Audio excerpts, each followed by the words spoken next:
The early 2000s were a hell of a time, weren't they? The kaleidoscopic color palette of the 90s hadn't fully phased out yet. Movies weren't criticized for making political statements, probably because they were more subtle, and we were making some genuine progress as a society on a lot of different metrics. Some things are consistent regardless of what decade we're talking about though, such as the sequel problem. Sequels are tough to get right, especially the sequels to beloved debut products. In 2003, Too Fast, Too Furious came out, and the response to it was definitely more muted to the standout success of the original. In fact, if you follow the Fast franchise further down the line, it becomes more and more nonsensical with each entry. However, Too Fast, Too Furious, despite not living up to the original, narratively, upped the stakes with its set-piece moments and some memorable lines.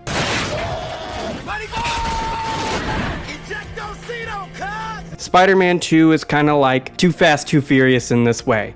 The 2018 Spider-Man started this version of Peter Parker off with a bang, remixing events and redesigning characters in such a cool way, similar to the way Batman Arkham Asylum did the same back in 2009. While it is definitely one of the best games of 2023, Spider-Man 2 doesn't quite live up to the narrative chops of the original, while paradoxically having some of the best moments I've seen in a Spider-Man product. You're watching Rayl Deal Games, and I hope you like this Rayl Deal review. This review is going to be broken up into 3 separate categories. Firstly, I'm going to review the game's mechanics, open world design, and combat, primarily focusing on spoiler-free things to discuss. After a spoiler warning, I'm going to dive deeper into the boss design, discussing a certain boss in depth, and the good, the bad, and the ugly of the story. And finally, I'll elucidate my thoughts on the Platinum Trophy, explaining my thoughts on whether it's a good one or not. In the past, what was the most important aspect of a game? In the present, what about games keep someone like me, someone pushing 30, coming back? In the past, games sold well based off of their quality, a metric that is somewhat subjective. However, there are aspects of game design that make a game objectively better. Good gameplay that is easy to pick up while also providing opportunities for greater mastery is an objective metric. A stable frame rate, graphics matching the art direction, and well-written characters all matter as well. Ironically enough, these objective metrics sometimes have a shadow of subjectivity to them as well, that subjectivity tied to the society, culture, and market trends surrounding the game. In 2023, we live in a harsher gaming climate than when I was younger,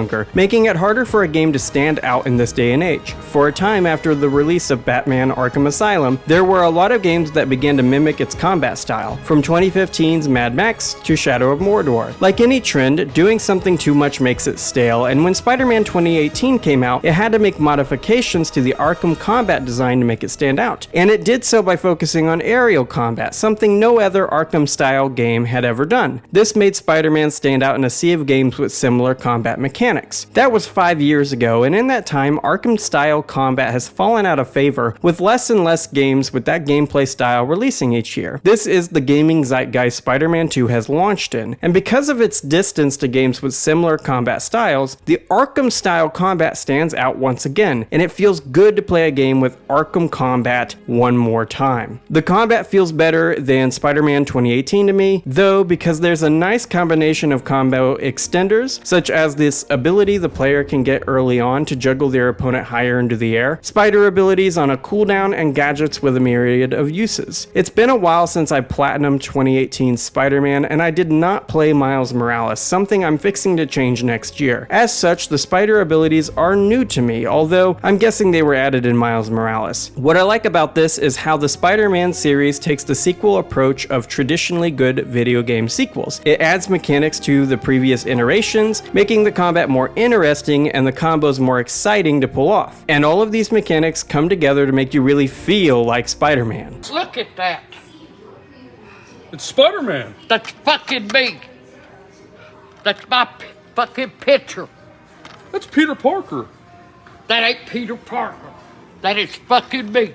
When I platinumed Spider-Man a few years ago, I ended up getting to the point where I would spam the webbing ability to incapacitate enemies by sticking them to walls. I got to this point out of desperation because completing that game is a grind fest towards the end of endless bases, crimes, and other combat scenarios. Because of bloat, I started trying to speed my way through the combat instead of trying to enjoy myself with large, cool combos. If you look at the completion time for games in the Arkham series, they typically gravitate around 30 hours, and the reason for this is because games get stale if they are too long. It's the irony of the open world design, something that came about in the early to mid 2000s as an economical proposition to the player. If you buy this game, you're able to play it all year was the idea, but that game design has become tarnished over the course of the 2010s and 2020s. The biggest offender in this regard is Ubisoft. The Ubi open world is its own subclassification of this type of open world design. If you've not played modern games for a hot decade or so, the Ubi open world is the type of open world where the map is dotted with loads of combat-centric activities to complete, with each location having a checklist of things to do or find. The checklist is the Ubi open world's main identifiable feature, and it is also the same thing that destroyed the magic of the design choice. Checklists aren't bad on their own. I myself use checklists all the time to mark my own progress through the workday, and it's the primary process by which I keep track of all my grad school homework each week. It feels good to check something off of a list, and I think that dopamine rush is what Ubisoft was originally targeting when they first made this open world design choice. The checklists are there for the completionist, and in some ways it's a nice guide to have. However, just like with anything, an over-proliferation of this type of design makes it stale, and the Ubi open world is on this massive downward spiral as a result. It doesn't help that good games with this style of world design are a diamond in the rough these days. Spider-Man 2 has an Ubi open world, yet it executes on the world design far better than Ubi ever did. There are two reasons why this is. It isn't full of junk, and the traversal systems are fun. Open world should be something a player can interact with, and Spider-Man 2 does this with some impressive swinging mechanics. Taking this from the previous two games, Insomniac did not pull a Ubisoft in an attempt to rest on their laurels. They added a web suit, a device that allows the two Spider-Men to fly through the city, out of or into a web swing. The speed and momentum on display within the traversal system of this game are impressive, putting it a cut above other games within the same open world subgenre. These systems are fine and good on their own, and good gameplay can sometimes carry a game on its own, but Spider-Man 2 has a pretty good story to back it up, for the most part. However, for me to discuss the story to the proper degree, I have to spoil it, so this is your spoiler warning for part 2 of this review, the story analysis. Click away from the video now if you don't want the bosses and some major story beats spoiled for you.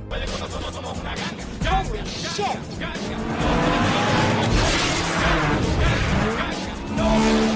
Spider-Man 2 starts out with Peter Parker arriving late to his first day as a teacher at Miles' school. This is kind of a hokey thing for the story to be predicated on. With Peter's work history, it is unlikely he ever would be hired by such a prestigious private school as the one Miles goes to. I am a teacher, and while it is an applier's market right now, that doesn't mean they just take anyone. If you're going to be around kids, you have to be a certain level of trustworthy, and Peter Parker doesn't give that off. It's not his fault, but it is true from the boss's perspective. Whatever though, he doesn't keep the job long because how would he ever be able to keep a job with such high requirements and expectations if he's taking off every handful of minutes to do Spider-Man stuff? And speaking of Spider-Man stuff, Sandman chooses this day to be the one to have a mental breakdown, causing Miles and Peter to abandon school to deal with the threat. Not surprisingly, this costs Peter his job, something I don't blame the principal for at all since Peter left a class full of students without guidance during a city-destroying event. His days as a teacher are over. After this,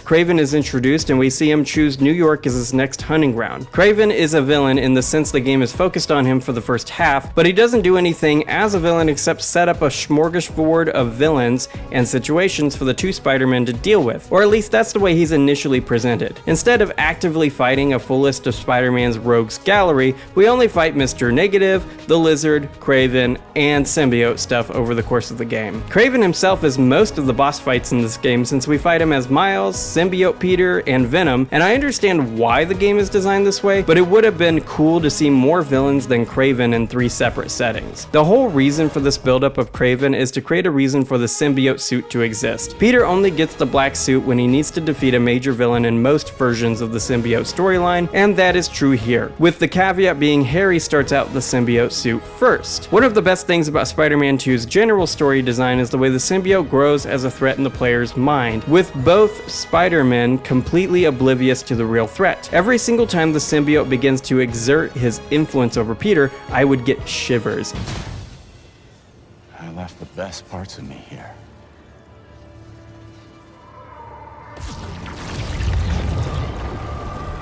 And it made me happy because Venom is my favorite Spider-Man villain, and he has been ever since I first saw him in the 90s animated series intro.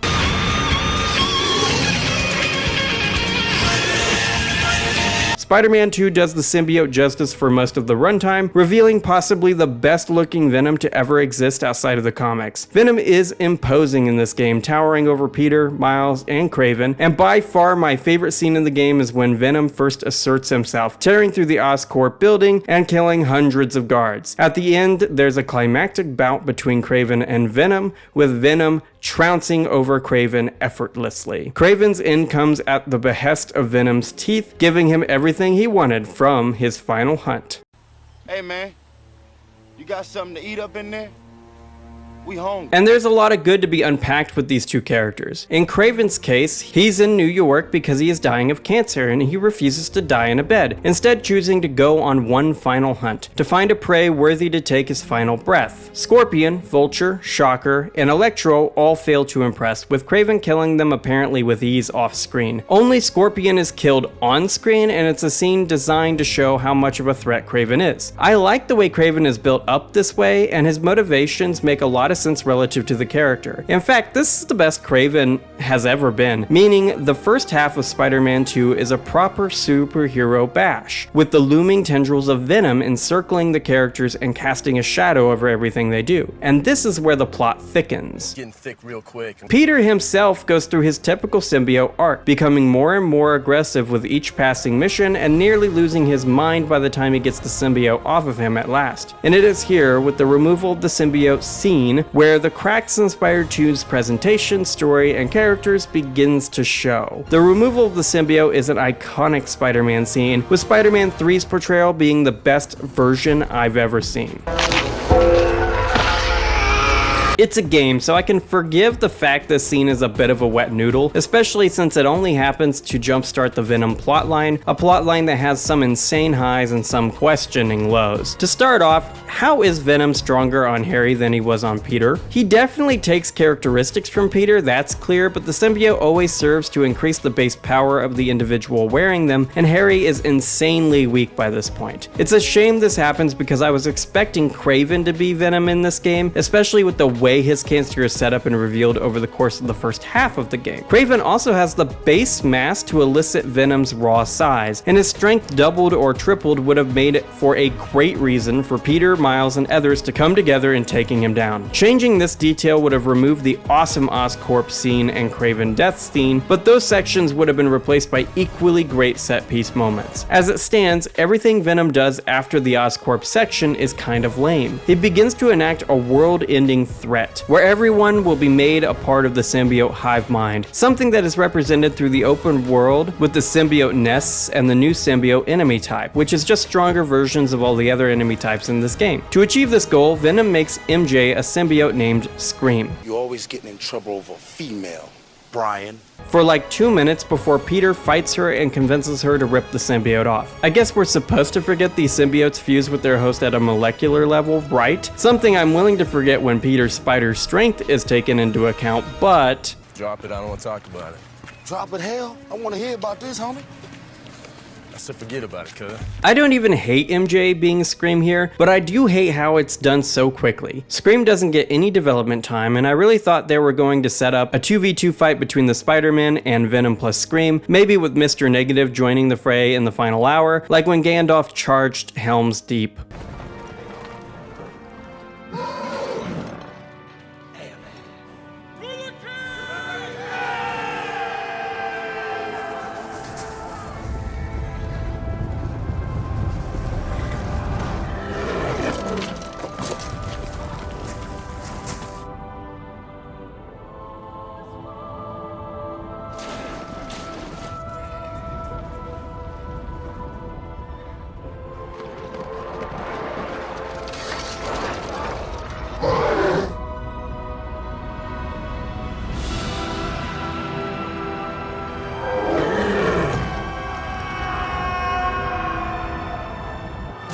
Carnage also would have been nice to have in this major plot point, but as it stands, he's likely to end up as a DLC side plot within the next year or so. Martin Li in general only serves as closure for Miles, which creates a great scene and a deus ex machina for Peter, giving him the anti-venom powers, which is good for gameplay but bad for the story. I was hoping he would redeem himself by helping them attempt to save Harry by removing the symbiotes, but instead he just disappears for the rest of the game. I'd like to see Li be playable in Spider-Man 3, continuing with their established nomenclature. It's possible the gimmick of Spider-Man 3 will be 3 playable protagonists, and it would be so cool to see Martin Li's redemption arc play out to its completion in the final act of the trilogy. And the Li and Venom mind sections create some issues too. Why does every villain have some type of mind palace existentialism power? Scorpion does this with the fear toxin knockoff, Li does it with his demon powers, and Venom does it with the symbiote hive mind. It's fine for one character to cause these types of inside the mind sections, but when every character does it, it gets mad repetitive fast. And in terms of bosses doing the same thing as one another, Spider-Man 2 has a major boss problem with the actual design of the boss fights themselves. Every boss encounter is essentially a parry fight, where the player needs to parry the boss at the right moment to create a window for counterattack. This is an issue because every boss fight is essentially the same as the first one, with the only real difference being the environment where the fight takes place. This is a steep downgrade from Spider-Man 2018, where at least the bosses had some unique mechanic that set them apart. Spider-Man 3 needs to fix this issue. It seems pretty likely Green Goblin will be one of the primary antagonists of the next game, which makes an aerial boss fight once again a possibility. And even though Spider-Man 2 made my top 10 games of 2023 list, these issues are things I noticed while I was playing through the game, something that doesn't typically happen. Usually if there's a bad mechanic or something like that, I don't notice until I take a second to think about it, but I noticed all of these things right away. If I were in the writing room, I would change a few things, such as making Kraven Venom, keeping the hunting theme of the story going for the whole runtime, and utilizing Martin Li more in the second half of the game. While I don't like some things in the story, I wouldn't call the story bad. It was pretty good, and a pretty good story is still something I'm happy to have experienced. With all of these gameplay and story elements accounted for,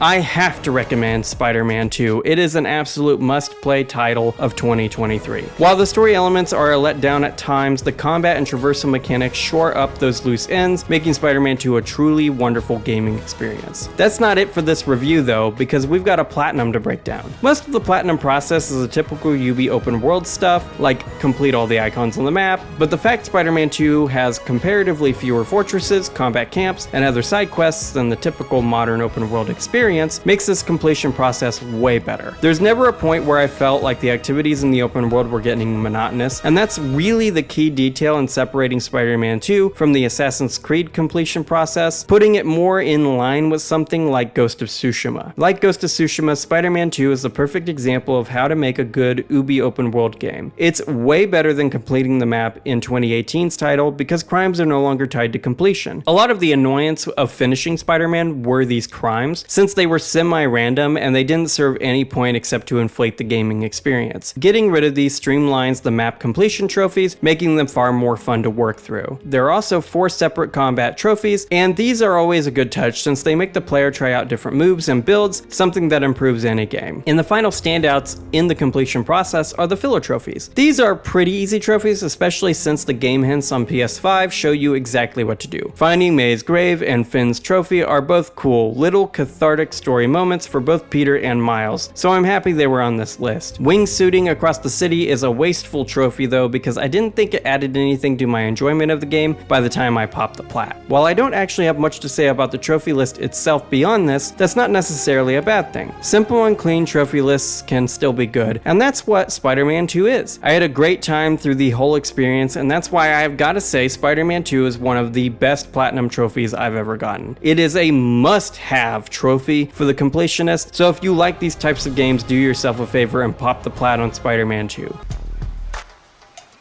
Pockets ain't empty, cuz.